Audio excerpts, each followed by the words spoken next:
So, I mean, that is the land of unconfirmed reports. Yes, we came, we saw, he died.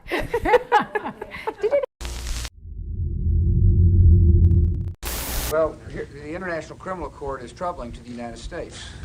It's troubling to the administration, obviously troubling to the United States Senate as well. President Clinton signed this treaty, but when he signed it, he said it should not be submitted to the Senate, and therefore never has been, and I don't intend to submit it either, because it, as the United States works to bring peace around the world, our diplomats and/or soldiers could be drug into this court. Людей, під пенсіонерів, під дітей буде, у них немає. У нас діти підуть до школи, до дитячих садків, у них вони будуть сидіти в підвалах, бо вони нічого не вміють робити. І так, і саме так ми виграємо цю війну. You know, the Ukrainian government is one of the worst in the world. You know, corrupt, controlled by a few rich people. I mean, really unfortunate for the people in Ukraine. Ключ к обеспечению безопасности и стабильности в Европе именно в том, чтобы расширять сотрудничество и восстанавливать доверие, а не в развертывании у российских границ новых баз и военной инфраструктуры НАТО, что сейчас и происходит. На подобные агрессивные шаги, которые представляют прямую угрозу России, будем реагировать соразмерно. Нашим коллегам, которые играют на обострение, стремятся включить, в том числе, скажем, Украину или Грузию, в военную орбиту Альянса, следовало подумать о возможных последствиях такой безответственной политики. For God's sake, this man cannot remain in power. It is, as we've said, a pandemic and an outbreak of the unvaccinated. This is becoming a pandemic of the unvaccinated. As Dr. Walensky said on an earlier briefing today, this is really becoming a pandemic of the unvaccinated. Still a long way to go. The fact is, this has been a pandemic of the unvaccinated. We continue to oppose Nord Stream 2. We continue to view it as a Kremlin geopolitical project whose goal is to expand Russia's influence over Europe's energy resources. We have a minute left. Let me ask you,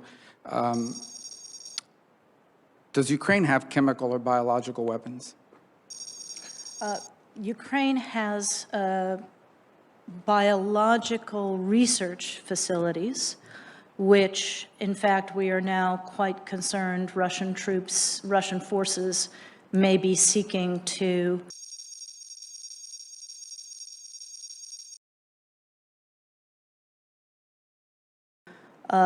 gain control of. So we are working with the Ukrainians on how they can prevent any of those research materials from falling into the hands of Russian forces should they approach.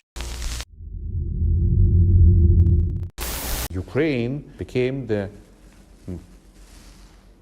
member of NATO de facto. I want people to understand this isn't about Ukraine. We can get all emotional about Ukraine, this and that, but Ukraine has a lot of fucking answers to Ukrainian government, bureaucracy, military. It's a corrupt, fucked up society.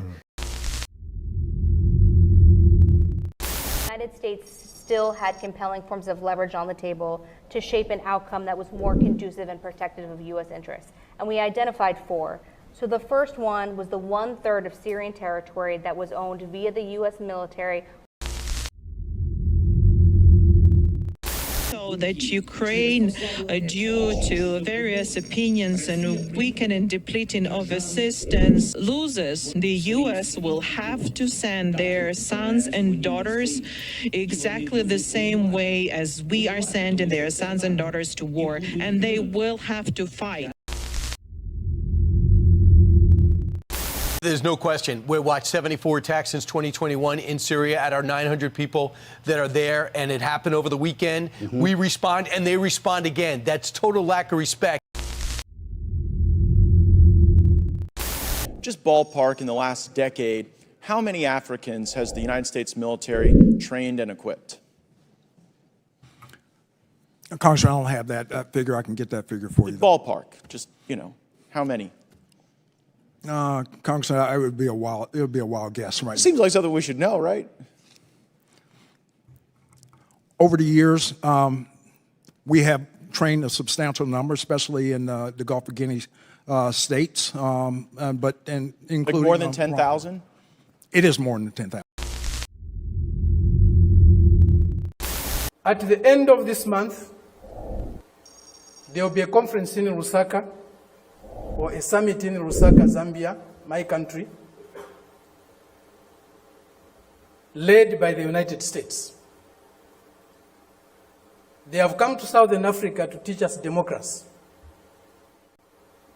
A country that has toppled so many governments in Africa, that has led so many coups in Africa and other parts of the world, a country that has killed so many of our leaders in Africa and other parts of the world, the killers of Patrice Lumumba, those who toppled Kwame Nkrumah, those who killed Nasser, those who killed Muammar Gaddafi, today are coming to teach us about democracy.